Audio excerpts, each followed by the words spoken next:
What's going on, guys? It's Dan back at it again. I've been meaning to post an update video for quite a long time. Unfortunately, it was a really busy winter. I did a lot of work to the car. If you watched my first walk around video, I went through kind of the general setup, but there's been a couple of changes which I'm going to go through here in this video. I appreciate everyone that's been watching and kind of following too. Follow me on Instagram, follow me on YouTube. I've kind of realized now that there's a lot of you guys that want to turbo your TSXs, specifically the autos, which I joined the dark side this winter and I actually manual swapped this car. So I put a 5-speed Honda Accord transmission in it from the junkyard. Shout out my boy, helped me pull it, helped me pull the motor. I actually bought this engine, the K24 that's in the car now, off of him. But yeah, so basically what I wanted to cover in this video was what you guys need to boost your car. And I'm going to offer some insights in the first part of the video. So you can skip to this time mark right here if you want to get to the, nitty gritty manual swap stuff, kind of like the parts and everything.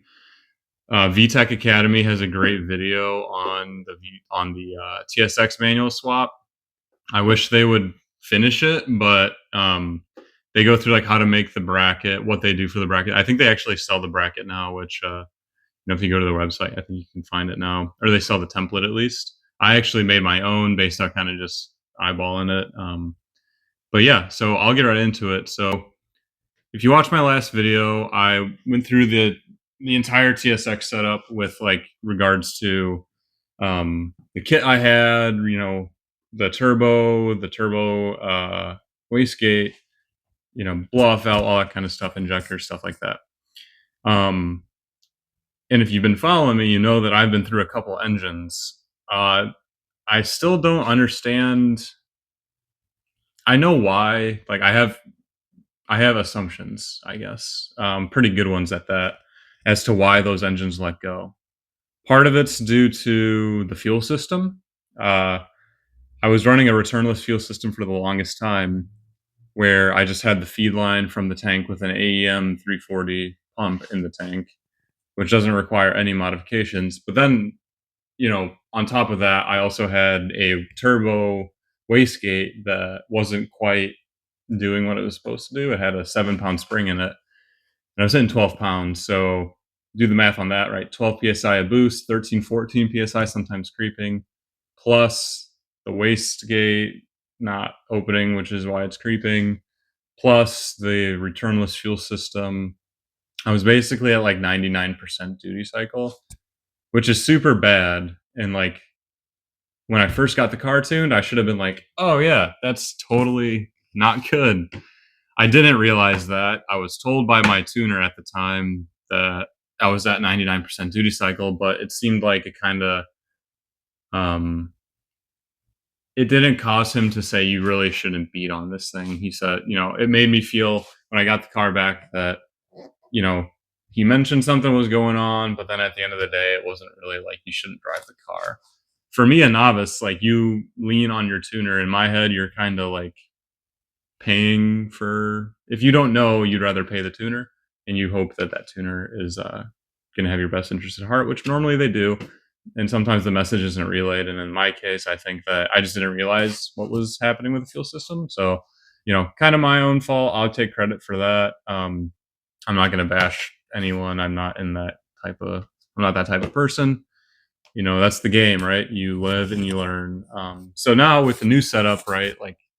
I'll go through it in the next kind of part of this video of what does Rev 4 look like for this TSX? For me, it is the wastegate and the fuel system. So I got a Turbo Smart Gen 4 Hypergate 45 millimeter turbo. It's a $500 wastegate, and I put a 3-pound spring in it. You might be asking yourself, why would you put a 3-pound spring in it when you want to make 10 pounds? Well, the problem is when you creep, you can't control it. So if you're creeping above what boost you want to hit, you can't really control it that easily unless you put a different spring in. So I bought a better wastegate that's, higher quality with a lower pound spring in it with a lower stiffness spring so that I could control the boost with my manual boost controller. What that's gonna do for me is if I can't even hit 3 pounds, 4 pounds on wastegate, then I can use my controller to get up to a boost level that is adjustable. Before I had my boost controller basically at 0 and it was just on wastegate pressure and, blew the tires off. Now I can actually control it even though I'm starting with lower boost. So that's one part, is controlling the boost. Second part is the fuel system. So as I mentioned, I went from a returnless. Now I have a return fuel return. A lot of guys do the fuel system on the TSX. I went with a Walbro 450 pump. A little modification to the cage. I'll post some pictures in the video as I kind of talk, going over the system. But highly recommend just doing, if you're not going to do a Walbro 450, do a AEM 340, but still do the fuel return. Yes, you can get away without a fuel return. Yes, it is possible. Would I recommend it? No. And I'll tell you why is because one day you're on the highway on, 30, 40 degrees out, maybe 50 degrees out, and you boost creep and your injectors are maxed and you don't have the pump available for it because you don't have a return system. For me, that paired with this aftermarket fuel pressure regulator with the fuel return leading back to the tank, is key.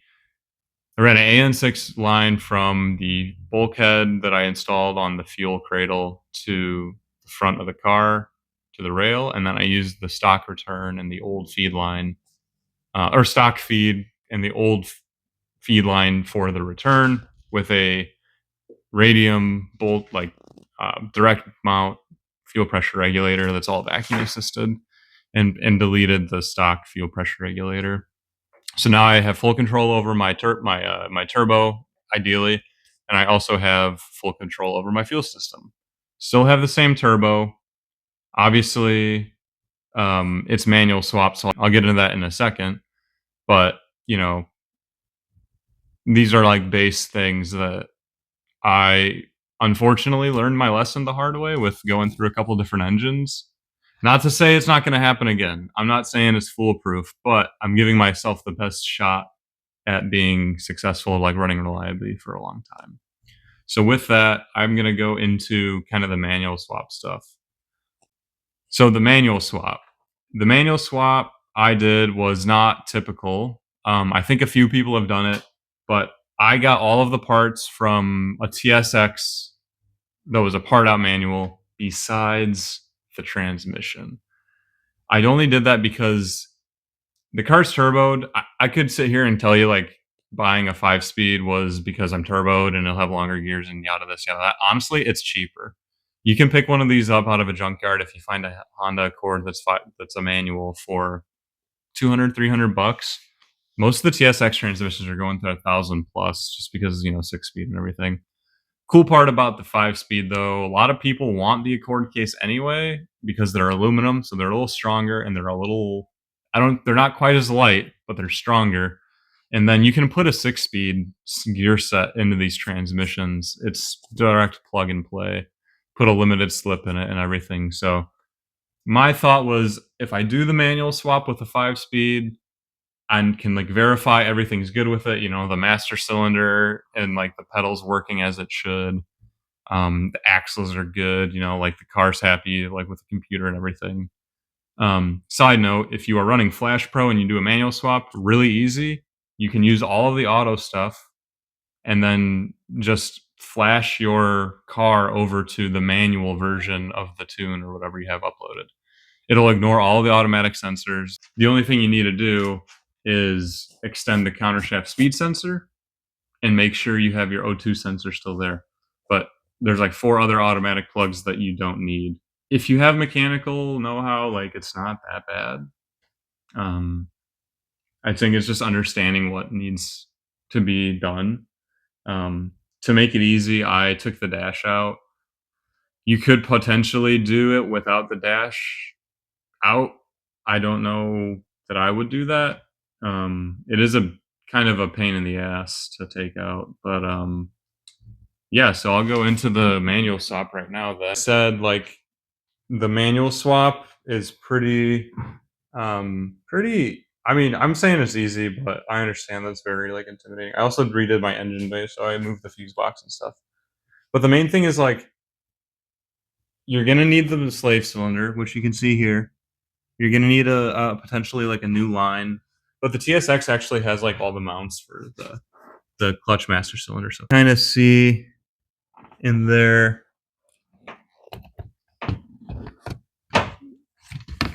The master cylinder is kind of down in there. So, I mean, it's a bear, so you kind of want to move all of this stuff here. So for the transmission mounts, you're just going to buy regular TSX manual transmission motor or transmission mounts. It'll bolt right up to the Accord case, or if you do the TSX case. So kind of going into, I guess I'll do the fuel system too while I'm here. So I have this direct mount fuel pressure regulator here, and then my line runs around, and then it goes back to the stock lines back there. You can kind of see the purple here. It's right in here. You kind of see where it bolts up there. And I have my factory or my new feed with the fuel filter back there. And then, yep, that's basically it. So we'll go into the car and I'll show you guys. And like I said, I'll post a picture right about now when I'm gonna get it look like. So here's the pedals. Like I said, I took the dash out to make this super easy. So when you're looking in here, the big thing that you'll see online too is like you've got basically a harness that runs through where that master cylinder is, and that master cylinder is gonna have to go in place of that harness. Where this little guy goes, you have to move it up. Other thing you got to do over here is the brake pedal. So you could, I don't know if you can modify the automatic. I didn't even try. This is for the blend door, don't mind this. But I just bought manual. So you need the manual brake pedal. You need the clutch pedal. You need the clutch master cylinder, the clutch safe cylinder, motor mounts, and the top motor mount for the transmission as well. So, like I said, I'll post pictures. I do apologize. I was supposed to take videos of that whole process, and I didn't, because if I'm being honest with you guys, I was pretty defeated when this thing blew up again. You go however many months, 11 months after having issues before, running pretty good, and then it just blew up on the highway one night, and I was beating on it, granted, but I was only in like I think fourth gear with the auto, and it ended up just letting go, man. I got one of the rods right here, actually. I mean, look at that, and that's crazy work. This was on the ground, like on the subframe, and then I was messing with the car, and this fell out. I'm like, that's actually crazy. So yeah, man, yeah, it's pretty wild. I at that point was pretty unmotivated, but I took the time to sit back and think about what could have what went wrong, how could I do things a little bit better. Part of that is the setup. Another part of that's the tuner, doing the fuel system, doing the turbo wastegate, doing the cleaning stuff up a little bit. Other part of it's the tuner. I'm not gonna tell you guys who my tuner was. I don't need people bragging on him or not going to him. The guy's a great guy. He knows what he's doing. I feel like part of the problem though was that for me at least, I didn't get the warning that I probably should have. I could have also been naive. So I'm gonna go with Nabil Tuned he's on Facebook and everything. But Ruski Redneck, he's another guy that you find who did a lot of turbo videos on the TSX's fuel system. I've referenced his videos. It's funny, actually, when I reached out to Nabil, he sent me his video on how to wire in the ECU, which is something I forgot to cover. So I just reminded myself. The other big part of the upgrades I did was this AEM, it's kind of messed up right now, but this AEM wideband O2 sensor right here.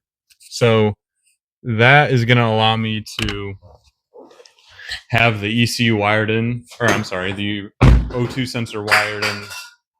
It'll allow me to have the wideband wired into the ECU so that when I'm getting tuned by Nabil, so he's going to street tune, it's a remote tune, and the dude's in like Egypt or something, it's crazy, halfway across the world, he is going to be able to see the air fuel ratios and actually, you know, put fail safes in the tune, which I never got before.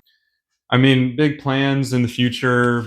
I got a motor right here on the engine stand that I'm probably going to build. I got my jacket over right now. That's going to be like a pistons and rods build with like a built head. Along with that, I'm going to try and get some gear sets for the transmission case and stuff. The goal really with this car now is, I mean, keep it running reliably. 93 octane. I might go 85. I'm getting tuned on Saturday by Nabil, so I need to figure that out. Run reliable, street car, couple, 6 to 8 pounds of boost, not 6 to 10, 6 to 8 pounds of boost consistently. 70% duty cycle on the injectors. Good oil, like just run the thing, have a good summer with it, and then next winter kind of dive into the other projects. Got a couple other things that I've been kind of slacking on the YouTube stuff. I know this is a big one rant. I think that I really enjoy making these videos. I mean, I have no shortage of things to talk about, but I love this car, but I also do other stuff, right? I got some jet skis. I'm thinking about buying a Corvette and doing stuff to that, and doing like some LS stuff. Like I know everyone does it, but let me know what you guys think. I mean, honestly, I'm just kind of doing this for fun. But like with the TSX stuff, I put a ton of work into this thing. Hit me up on Instagram or Facebook or here. I'll try and answer as many questions as I possibly can. I've learned a lot through boosting this car. I've learned a ton. It's been really fun. It's been expensive, but it's been fun. And honestly, I'm really excited for the next chapter on this thing. It feels like a fresh start. I mean, I just look at it and I'm proud of myself for ever doing it. It's like, it's cool. It's not the cleanest. It's not the most race car. People do this every day. So, I'm trying to be real with you guys on how I feel about the car and kind of my plans. So yeah, I'm going to probably cut the video down a little bit. You'll probably, the next video or the next part of the video you'll see is I'm going to a Cars and Coffee, and then which was last week, but just watching the cars. I didn't get any footage of the Cars and Coffee, but I'll include it anyway. And yeah, we'll catch you guys later. Peace. Headed to the Cars and Coffee this morning. Get this thing a wash. Got the RSX up in here.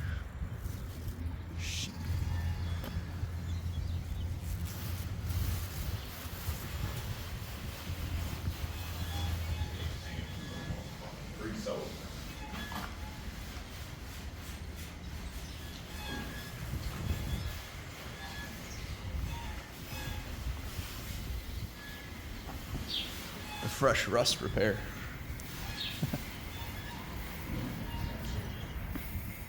I'm gonna get after it. Clean this car.